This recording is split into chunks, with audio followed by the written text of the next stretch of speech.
Bienvenue sur Stratpol, nous sommes le mardi 7 octobre 2025, c'est une date extrêmement importante puisque c'est l'anniversaire de Vladimir Poutine.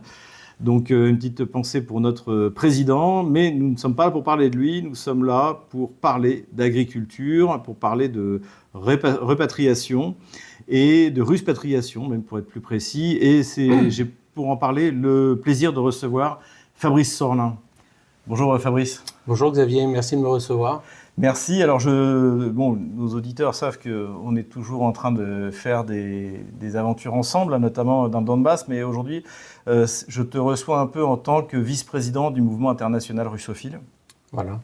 Déjà, est-ce que tu peux nous rappeler un peu en quoi ça consiste ? Donc, le mouvement international russophile a été créé il y a 2 ans environ, avec le soutien du ministère des Affaires étrangères, plus précisément de Sergueï Lavrov. L'idée de la création de ce mouvement, c'est de rassembler toutes les personnes à travers le monde qui aiment la culture russe, l'histoire russe, la philosophie russe, bref, qui ne veulent pas, qui s'opposent en fait aux sanctions contre la Russie et qui veulent montrer leur amour pour la Russie. Donc en fait, quelle que soit la religion, quelle que soit l'ethnie, quelles que soient même les obédiences politiques, parce qu'on a rassemblé au sein de ce mouvement aussi bien des communistes que des nationalistes, aussi bien des musulmans que des catholiques, que des hindous, de toutes les religions. Mais l'idée, c'est de montrer au monde entier qu'il y a des millions et des millions de personnes à travers le monde qui s'opposent aux sanctions, qui s'opposent à la volonté des Occidentaux de détruire la Russie, d'effacer la Russie, puisqu'on sait que la guerre en Ukraine, en réalité, est une guerre par proxy interposé et que l'idée, c'est effectivement de détruire la civilisation russe et même de détruire la Russie en la fragmentant en des dizaines de petites régions, etc. Et donc nous, on veut lutter contre ça puisqu'on considère que la Russie a toute sa place. Effectivement, elle a apporté énormément à la civilisation au monde entier et elle doit continuer à exister. Et je dois dire que c'est un mouvement qui n'arrête pas de s'étendre d'année en année, de mois en mois, à travers tous les pays du monde. Alors, bien sûr, il y a ce côté donc de soft power de la part de la Russie par ce mouvement international russophile, mais parallèlement à ça, il y a également la volonté de la Russie d'offrir un asile à ceux qui veulent échapper, on va dire, c'est essentiellement les pays occidentaux, les pays qui sont considérés ici comme des pays dégénérés, qui imposent à leur population l'agenda LGBT, le wokisme, etc. Donc là aussi, tu étais impliqué dans ces opérations-là. Il est vrai, donc Vladimir Poutine a signé au mois d'août 2024 un décret, le fameux décret 702 sur l'immigration idéologique pour simplifier tout ce qui touche à la bureaucratie, l'administration, la lourdeur administrative qu'on pouvait connaître pour recevoir des papiers de résidents temporaires, puis permanents et ensuite le passeport pour toutes les personnes donc justement qui souscrivent à la volonté de soutenir les valeurs traditionnelles et morales russes. Et il y a effectivement énormément de personnes en Occident qui veulent aujourd'hui venir habiter en Russie. Et grâce à ce décret, on ne passe plus par les quotas gouvernementaux. Il n'y a plus besoin non plus de faire un test de langue pour avoir un permis, le fameux RVP, le permis de résident temporaire. Et donc, tout a été simplifié par le président Poutine. Donc, pour ça, il faut être ressortissant d'un pays dégénéré, on va dire. Voilà, donc les pays occidentaux, essentiellement. D'accord. Est-ce que les États-Unis en font encore partie, d'ailleurs ? Des pays dégénérés, oui. Encore. On n'est pas sûr que Donald Trump va réussir. Le problème, c'est que Donald Trump est élu pour 4 ans. Et donc, il faut voir si c'est une tendance de fond. Voilà. Ça a l'air, en tout cas, on peut dire qu'effectivement, il y a de plus en plus, quand on voit le soutien massif et l'aura qu'il a aux États-Unis, on peut penser qu'il est déjà en train de préparer sa succession. On l'espère, en tout cas, peut-être. C'est vrai que toi et moi avons vu arriver des catholiques traditionnalistes américains qui sont venus s'installer avec leur famille. Voilà, effectivement, des Canadiens, mais des Américains aussi, malgré tout. Donc on va voir un petit peu la tendance, comment ça va se passer dans les mois et les années à venir aux États-Unis. Mais en tout cas, ils font toujours partie des personnes éligibles à ce visa idéologique. Alors, le problème que l'on rencontre souvent en cas d'immigration, parce que c'est pas le tout d'aimer la Russie, c'est pas toutes venir s'installer en Russie. Et puis en plus, après, il faut parler la langue russe, c'est quand même quelque chose d'extrêmement important. Hein. Donc, il faut prendre des cours. Et puis, on a le problème de trouver un travail, d'avoir un projet professionnel, parce que la Russie, c'est pas la France. Et un migrant qui arrive va pas prendre les allocs et avoir tout gratuit. Alors voilà, il faut quand même bien être conscient, parce que ça peut choquer, surtout quand on vient d'un pays socialiste comme la France, où il est devenu normal dans l'esprit de la plupart des Français que l'État aide et fournisse de l'argent même aux improductifs. En Russie, c'est pas du tout le cas. C'est-à-dire qu'en Russie, il faut travailler pour gagner de l'argent. La Russie n'aide personne, enfin n'aide pas en tout cas un étranger qui viendrait ici s'installer sans travailler. Donc ça, c'est le premier point. Deuxième point, trouver aujourd'hui du travail, c'est pas aussi simple que ça, surtout quand on ne parle pas la langue. Ouais. Ceci étant, il est clair qu'aujourd'hui, la Russie cherche, donc on en a parlé, via ce fameux décret, ce visa idéologique, à attirer l'élite, ou en tout cas les bonnes personnes et leur bonne volonté, des familles ou des individus qui viennent d'Europe et qui veulent s'installer en Russie, parce qu'ils savent quand même qu'il y a un vrai savoir-faire dans les pays occidentaux, et notamment en France, dans certains domaines où on excelle. La France est un pays d'agriculteurs, on n'a plus à le démontrer, même si aujourd'hui l'Europe est en train de tuer notre agriculture. En attendant, il y a un vrai savoir-faire chez nous. Dans tous les domaines de l'agriculture, tout ce qui touche la terre, est quand même très fort. Et ça tombe bien parce que la Russie, elle aussi, est un pays qui a été fondé sur l'agriculture. Et c'est d'ailleurs pour cette raison-là... deux peuples de paysans. C'est deux peuples de paysans, et c'est pour ça qu'en réalité, on arrive à si bien se comprendre entre Français et Russes. Parce qu'on vient de... On est du terreau, du terroir. On est les produits d'une terre, en fait. On est les produits d'une terre, on sait la travailler, on sait ce qu'est le labeur, etc. Et aujourd'hui, la Russie, on le sait, avant 2014, a importé énormément au niveau de l'agriculture. Et grâce aux sanctions, la Russie est devenue un des plus grands pays exportateurs, notamment dans les graines. J'ai lu il n'y a pas très longtemps que pour le porc, la Russie était le deuxième importateur de porc avant 2014. Aujourd'hui, elle exporte vers la Chine. Et ça a été la même chose pour le blé, et la même chose dans premier exportateur de blé. Voilà.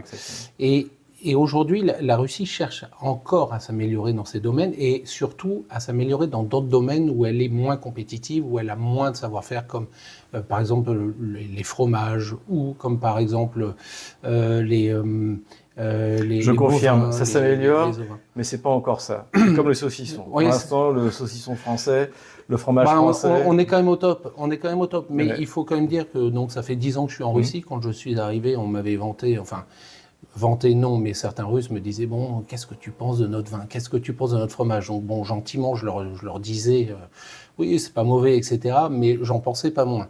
Aujourd'hui, je dois bien avouer quand même qu'il existe des vins délicieux et qui commencent aussi à savoir faire du bon fromage.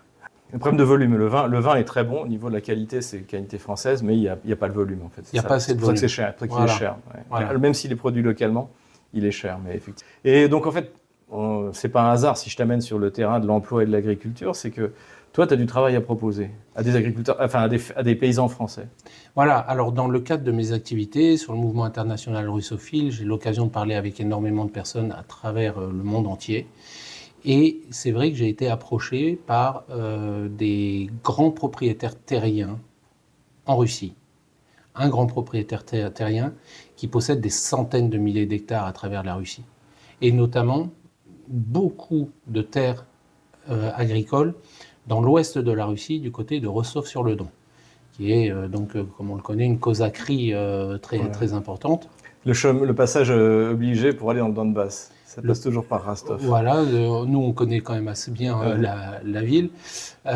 Et donc ce propriétaire terrien aimerait développer ses activités qui touchent tous les domaines de l'agriculture, que ce soit les céréales, que ce soit l'élevage bovin, ovin, porcin, que ce soit culture maraîchère, que ce soit même tout ce qui touche aux équidés, les chevaux, le vin, le fromage. Bref, il cherche des compétences françaises. Il a envie d'attirer et de faire venir dans son village, qui en réalité, on va en parler un peu tout à l'heure, c'est un village qu'il a construit. Qu'est-ce que c'est que ce village? Donc, c'est un village qui est vraiment au bord du fleuve Don, qui est un fleuve magnifique et très connu. le Don paisible. Voilà.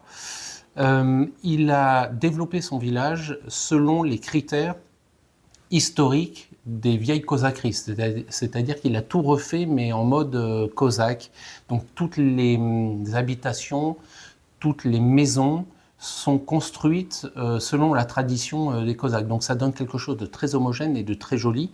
Et du reste, son village est rentré dans la fameuse association des plus beaux villages de Russie, qui est l'équivalent en fait des plus beaux villages de France. Ouais. Voilà, donc pour ça, il faut répondre à un certain nombre de critères sur l'architecture, sur l'histoire, sur l'écologie, sur tout un tas de critères qui sont quand même assez difficiles à passer. Et son village a été classé donc parmi les plus beaux villages de Russie. Il s'étend vraiment le long du Don. Il y a 2 plages. Il y a des restaurants, il y a un zoo. Et c'est là que seraient logés les paysans français qui viendraient travailler. Donc lui, ce qu'il veut, ce qu'il aimerait, c'est attirer des familles prioritairement, mais sinon des individus aussi qui viennent de France. Il est prêt à leur offrir un emploi. Il est prêt même à créer des métiers, c'est-à-dire que par exemple, pour le moment, il n'y a pas encore d'élevage de chevaux. Il m'a dit, si jamais tu trouves quelqu'un qui est spécialiste dans les chevaux, je suis prêt à acheter des chevaux, à faire en sorte qu'on crée une activité autour des chevaux dans ma ferme. Parce que donc ce village, en fait, c'est une ferme géante. Il y a un chai, il y a des milliers d'hectares à cultiver dans tous les domaines, etc. Et il veut aujourd'hui proposer à ces spécialistes français un travail rémunéré, un logement gratuit, où il y a juste à payer les charges, en échange donc de ce travail, de ce savoir-faire, qu'un Français soit prêt à apprendre à des Russes son savoir-faire. Ça peut être dans le domaine de la fromagerie, dans le domaine du vin. Je l'ai dit, il y a un tout nouveau chai. J'ai été là-bas au mois de juin. Donc il vient de terminer un nouveau chai, il a des milliers d'hectares de vignes à cultiver, enfin voilà, c'est assez incroyable, il est très dynamique et il veut vraiment, pour ça, attirer du savoir-faire français parce qu'il me l'a dit. Il m'a dit, voilà, je sais que les Français sont spécialistes dans l'agriculture, on connaît tous les produits français, on sait qu'ils sont de très bonne qualité, je veux la même chose, mais ici, chez moi. Donc concrètement, si on a un jeune ou moins jeune paysan ou une paysanne qui a envie de tenter sa chance en Russie, comment est-ce qu'il fait pour te contacter ? Alors, j'ai ouvert une adresse email, immigration-idéologie@mail.ru. On va la mettre, voilà, si c'est possible, en description. Donc, il m'envoie un message, on va discuter, etc. Après, il faudra que je reçoive un CV qui montre un petit peu dans quelle est sa spécialité, en anglais. Ou en russe, mais en anglais ça va parfaitement. Et moi je vais soumettre ce CV-là à cette personne, à ce propriétaire. Si ça l'intéresse, alors on organise un premier voyage pour visiter le village, visiter la ferme, se mettre d'accord sur les termes, le salaire, le lieu d'habitation, le travail à fournir, etc. Et une fois que tout ça est mis en place, eh bien ensuite c'est parti. La famille ou la personne il peut venir, il ou elle peuvent venir en famille. Il cherche prioritairement des familles. Voilà, il me l'a dit. Ah oui, c'est dans le cadre des valeurs traditionnelles. Les valeurs traditionnelles, voilà, ce qu'ils veulent, c'est plus il y aura d'enfants, mieux c'est. Ils sont vraiment prêts à soutenir la famille dans tous les domaines. Après, pour trouver l'école, il y a un hôpital pas très loin. Dans le village, il a développé tout un tas d'infrastructures pour les enfants. Des terrains de foot, donc je l'ai dit, il y a des plages, il y a moyen de faire du canoë-kayak, de la pêche, enfin il y a vraiment tout un tas d'activités et encore une fois c'est vraiment, moi ce qui m'a frappé c'est la beauté du lieu. Ouais. Je suis parti avec toute ma famille, ma femme et mes 10 enfants là-bas, ça a été un plaisir. Oui, on était logés vraiment en face de la plage qui donne sur le Don. C'est vraiment incroyable. On est resté malheureusement que 4 jours. On aurait aimé y passer nos vacances. Ah, c'est fantastique.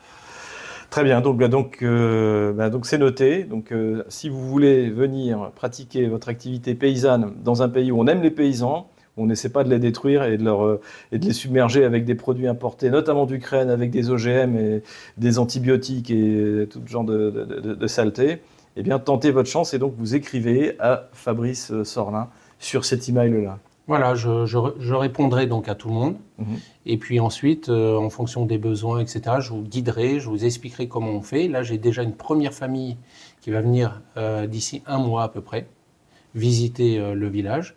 Ils ont fait leur visa, ils ont acheté leur billet d'avion et ils vont venir pour se mettre d'accord. Alors, c'est un spécialiste qui dans la culture maraîchère. Et donc, voilà, c'est intéressant parce que je le dis et je le répète, il est intéressé par tout type de travail, même si pour le moment l'activité n'existe pas encore, il est prêt à la créer de toutes pièces si jamais il trouve le spécialiste qui va bien. Donc c'est vraiment, n'hésitez pas si vous avez un quelconque rapport avec le domaine de la paysannerie, tentez votre chance. Voilà. Ouais, merci Fabrice. Mais en plus, il y a du potentiel. Je crois que les territoires cultivables de la Russie, c'est 5 fois le territoire français. Pas le territoire cultivable, 5 fois le territoire français. C'est-à-dire 5 fois 550 000 km². Il y a du travail. Donc il y a beaucoup de travail. Merci Fabrice. Merci Xavier. Voilà, eh bien, la balle est dans votre camp, camarades paysans. Venez tenter votre chance en Russie. On sera ravis de vous rencontrer et de vous orienter vers ces régions magnifiques, notamment du sud de la Russie, autour de la région de Rostov.